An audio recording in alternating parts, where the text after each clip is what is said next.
It starts in 1541 with a Spanish conquistador named Francisco de Orellana. Orellana was not looking for a lost civilization. He was looking for food. He and his men had separated from a larger expedition somewhere in the Peruvian highlands and were slowly starving. They built a crude boat, pushed it into a tributary river, and let the current carry them downstream. The plan was to find supplies and return. They never went back, because the river pulled them deeper and deeper into the jungle, into a world that no European had ever seen. What Orellana and his crew found stunned them. As their boat drifted down what would later be called the Amazon River, they did not find empty wilderness. They found people, enormous numbers of people. The friar traveling with Orellana, a man named Gaspar de Carvajal, wrote everything down in his journal, and what he described reads like a fever dream. He described settlements that stretched for miles along both banks of the river without any break. He described roads cutting through the jungle connecting town to town. He described plazas and market squares. He described warriors in feathered headdresses arriving by canoe in formations so large they blocked the river. He counted roads, causeways, turtles being farmed in ponds. He described forests that had clearly been shaped and managed by human hands. He estimated the population of the Amazon basin at somewhere in the tens of millions.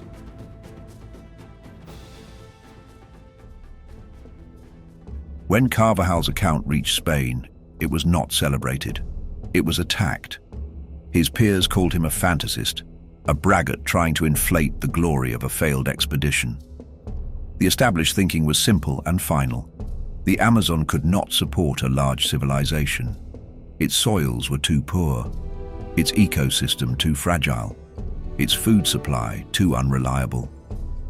In the scientific community, this judgment was reinforced for centuries. The Amazon was described as a counterfeit paradise, lush on the surface but fundamentally barren beneath. Even into the 20th century, archaeologists largely agreed that the Amazon basin had been sparsely inhabited by small nomadic bands who left little trace. And so, Carvajal's account gathered dust. 400 years passed. Then someone looked at the ground itself.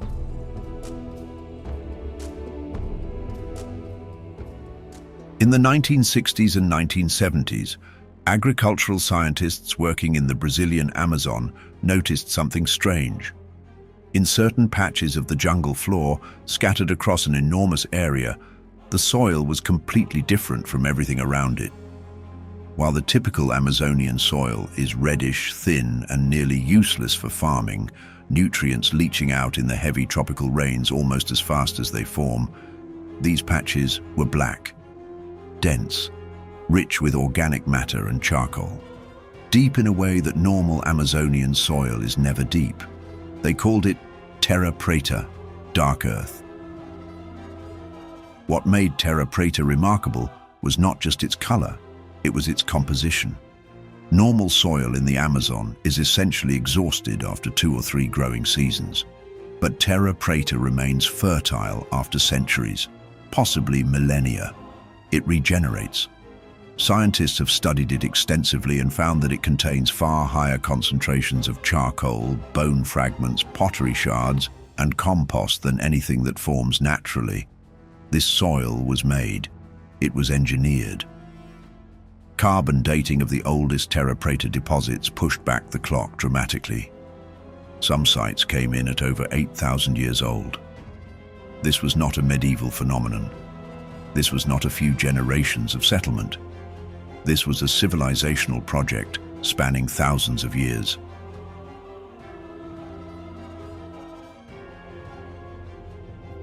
As researchers began mapping terra preta sites across the Amazon, the scale of what they were finding became impossible to ignore. These patches of dark earth were not random. They were not isolated. They appeared in concentrated clusters along rivers, on elevated ground, in patterns that spoke of planning. At a single site in the middle Amazon, terra preta deposits extended for kilometers. And here is what this means. You do not engineer soil at that scale without an enormous, stable, well-organized population. You do not sustain dark earth agriculture across thousands of square miles for thousands of years with nomadic bands moving through the forest. The soil itself was the evidence that the historians had denied for 4 centuries. Carvajal had not been lying, but this was only the beginning of what was about to be found.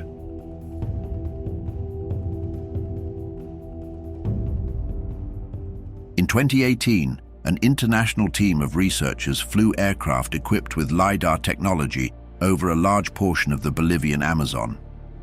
LiDAR stands for light detection and ranging. It fires pulses of laser light at the ground and measures how long they take to bounce back. In dense jungle, where a human walking beneath the canopy can barely see 10 meters ahead, LiDAR strips away every leaf, every branch, every vine, and shows you only what is solid beneath. It shows you the ground as it truly is.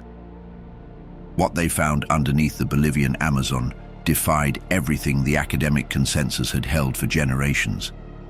There were cities, not metaphorical cities, not scattered huts, actual urban centers with concentric ring structures, plazas, sunken roads, and residential areas covering several square kilometers each. The LiDAR survey identified 26 urban centers connected by a network of straight causeways. Some of these roads ran perfectly straight for more than 5 kilometers through terrain that would have required enormous effort to clear and maintain. And this was only one region, one survey, one slice of a rainforest that covers an area larger than the continental United States. Earlier discoveries had already been pointing in this direction. In the Brazilian state of Acre, researchers studying deforested areas had been documenting geometric earthworks since the early 2000s. These were massive shapes cut into the ground, circles, squares, and complex geometric patterns, some stretching 300 meters across. They had been hidden under centuries of forest regrowth. When the trees were cleared for agriculture in the late 20th century, there they were. More than 450 of these geoglyphs have been identified across Acre State alone. They are precisely shaped. They are massive in scale. They date back as far as 3,000 years. And they are arranged in ways that suggest astronomical alignment, suggesting the people who built them had a sophisticated understanding of the sky. Researchers were careful to point out that these geoglyphs did not appear to be defensive structures or settlements. They appeared to be ceremonial, gathering sites, perhaps places of ritual that drew communities together from across a wide region, which means the people building them had communities to draw from.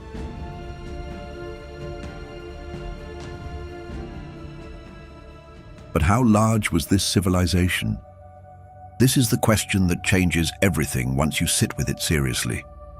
Archaeological anthropologist Michael Heckenberger spent years working in the Upper Xingu region of the Brazilian Amazon, living among the Quicuro people and studying the landscape they called home.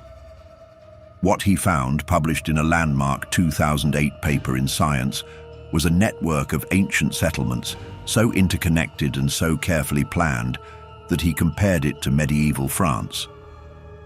Heckenberger identified 20 major settlements connected by straight roads up to 50 meters wide. Each settlement had its own central plaza, residential areas, defensive ditches, and managed agricultural land. The roads between them were not paths worn by repeated footfall. They were engineered. Raised causeways crossed wetlands. Bridges spanned rivers. Entire landscapes had been modified to accommodate movement, agriculture, and water management. The largest of these sites, known to researchers as Kuhikugu, is estimated to have housed between 2,500 and 5,000 people at its peak. And this was just one node in a network of 20 connected settlements. Multiply that across the larger Amazon basin, across the hundreds of sites now appearing on LiDAR surveys, and the numbers become staggering.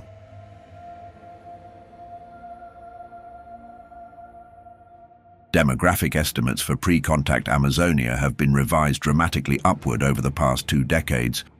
Early estimates had placed the pre-contact Amazonian population at perhaps 1 million people across the entire basin. By the early 2000s, revised estimates were pushing 5 million. Some researchers now propose figures between 8 and 10 million people, with certain valleys and river systems supporting population densities comparable to pre-industrial Europe.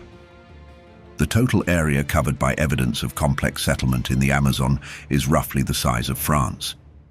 A civilization occupying an area the size of France, with millions of inhabitants, networked roads, engineered agriculture, urban centers, and ceremonial architecture. And we had no idea it existed. Or rather, we had refused to believe it existed, because one friar had written it all down in 1542, and we called him a liar.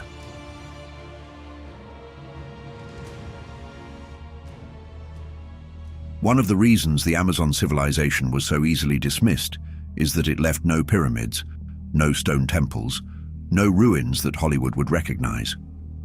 The Amazon is not a stone civilization. It is an earth civilization. And that distinction matters enormously because earth does not survive the jungle the way stone does. The Amazon consumes its own history, but that does not mean the engineering was simple. It means the engineering was adapted. In the Llanos de Mojos region of Bolivia, researchers have documented one of the most sophisticated pre-Columbian agricultural systems in the world. Across an area of roughly 100,000 square kilometers, ancient engineers constructed agricultural fields, fish weirs, canals, reservoirs, and elevated causeways to manage the extreme flooding cycles of the savanna.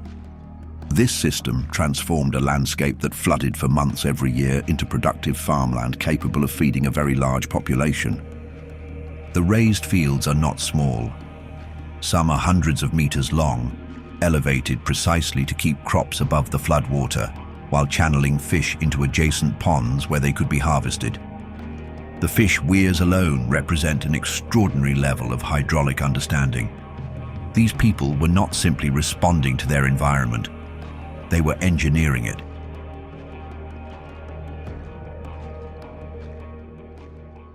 Along the main Amazon and its major tributaries, ancient communities built on high ground and transformed the terrain around them systematically. Defensive ditches surrounded settlements, some 3 meters deep and 10 meters wide, running for hundreds of meters around village perimeters. Roads between settlements were often elevated above the jungle floor, allowing movement even during rainy season floods. And then there was the ceramics. The Amazon produced pottery traditions of extraordinary complexity and beauty, most notably the Marajó ceramic tradition from Marajó Island at the mouth of the Amazon, where archaeologist Anna Roosevelt spent years documenting a civilization that occupied the island for over 1,000 years, built large artificial mounds as residential and ceremonial platforms, and produced painted pottery of a sophistication that rivals any ceramics tradition in the Americas. Marajó Island covers 40,000 square kilometers.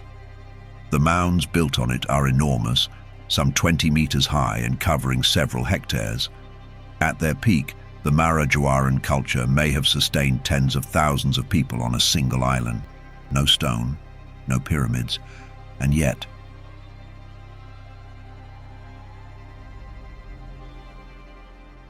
who were the people who built all of this?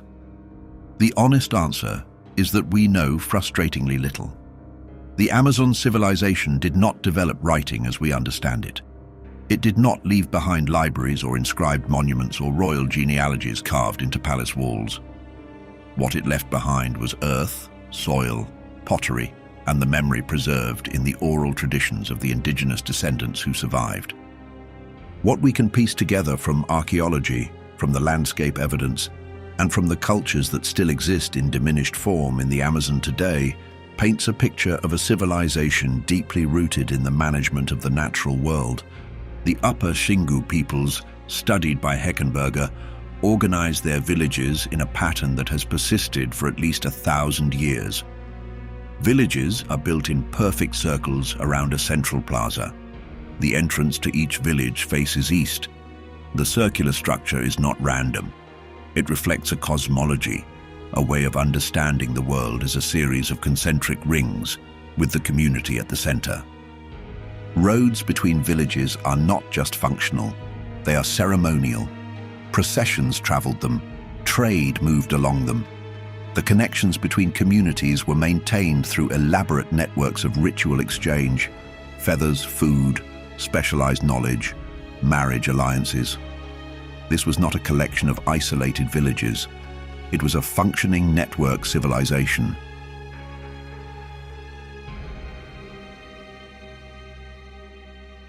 The spiritual life of ancient Amazonian societies was organized around the relationship between the human world and the forest.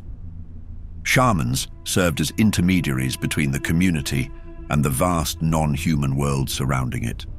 Plant knowledge was extraordinarily sophisticated. Amazonian peoples developed pharmacological traditions that modern science is only beginning to document, including the preparation of ayahuasca, a compound requiring knowledge of two separate plant species and their chemical interaction that researchers still cannot fully explain how anyone discovered. Their agricultural knowledge was equally advanced. The terra preta process involves charring organic matter at low temperatures and incorporating it into soil, along with specific mixtures of bone, pottery, and compost. Getting this process right produces a self-regenerating soil that improves over time. Getting it wrong produces nothing. The people who developed this technique understood soil chemistry in ways that took Western science until the late 20th century to even recognize, let alone begin to replicate.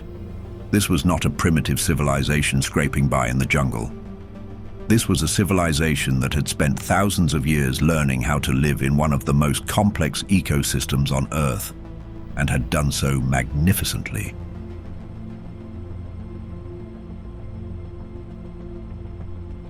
In 1500, a Portuguese fleet commanded by Pedro Álvares Cabral made landfall on the eastern coast of South America. The news spread slowly across the continent, carried by trade networks long before any European set foot in the interior. And with the news came something else, something invisible. The peoples of the Amazon had no immunity to the diseases that Europeans carried as a matter of course. Smallpox, measles, influenza, typhus. In North America and in the Andes, European disease depopulated entire regions before European explorers had even arrived in person. The same process unfolded in the Amazon. When Orellana traveled the river in 1541 and 1542, he described a densely populated world. When the next serious European expeditions entered the same river system in the late 1600s, they found something dramatically different. Emptied villages, collapsed earthworks, a forest in the process of swallowing everything. The demographic collapse that followed European contact in the Americas is one of the largest in human history. Estimates vary, but many scholars now believe the indigenous population of the Americas fell by 90% or more in the century, following 1492. In the Amazon, where population was dense and trade networks were extensive, disease would have moved catastrophically fast.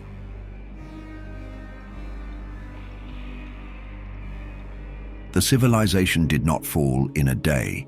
It fell in a century of compounding catastrophe.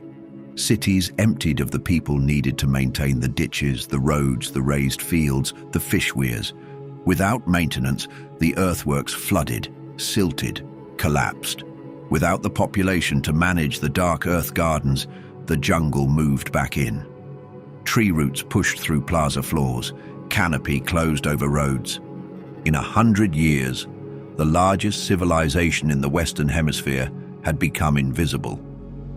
And for the 4 centuries that followed, when travelers or scholars raised the possibility that there had once been something vast in the Amazon, The response was consistent.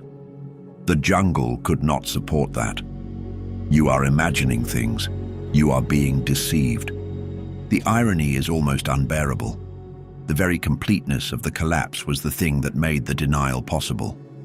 A civilization large enough to be noticed had been erased thoroughly enough to be disbelieved.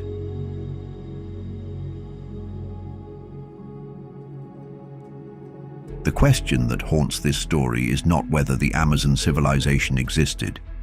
At this point, the evidence for that is beyond serious dispute. LiDAR surveys, dark earth research, and the work of researchers like Heckenberger have settled the archaeological question. The question that remains is what we choose to do with the knowledge. As of the early 2020s, the Amazon is being deforested at a rate of thousands of square kilometers per year. The agricultural clearing that accidentally revealed the acre geoglyphs is also destroying thousands of archaeological sites that have never been documented. Entire chapters of human history are being plowed under before anyone has read them. The terra preta itself is being mined and sold as potting soil in Brazilian markets, emptied from sites that represent irreplaceable records of how this civilization sustained itself.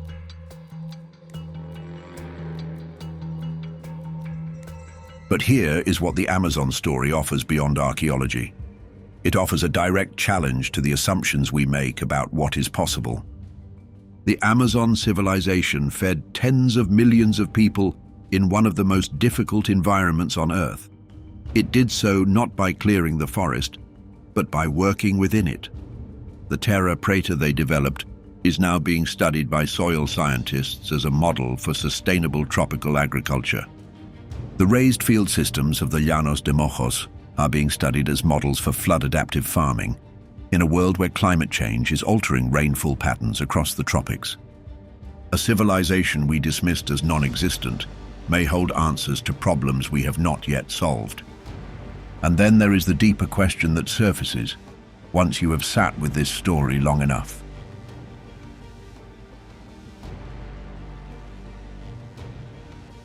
If a civilization this large could vanish so completely that 4 centuries of scholars denied it existed, what else are we denying? What else have we written off as myth or madness because the evidence was buried under jungle, under ocean, under centuries of assumption? Carvajal wrote in 1542 that the Amazon was teeming with cities. He was called a liar for 400 years. The lasers proved he was telling the truth. So the next time a story seems too large to be real, too wild to be believed, too inconvenient for the textbooks, remember the Amazon. Remember the friar on the boat, writing everything down as fast as he could, watching a civilization no one else would believe pass by on both sides of the river.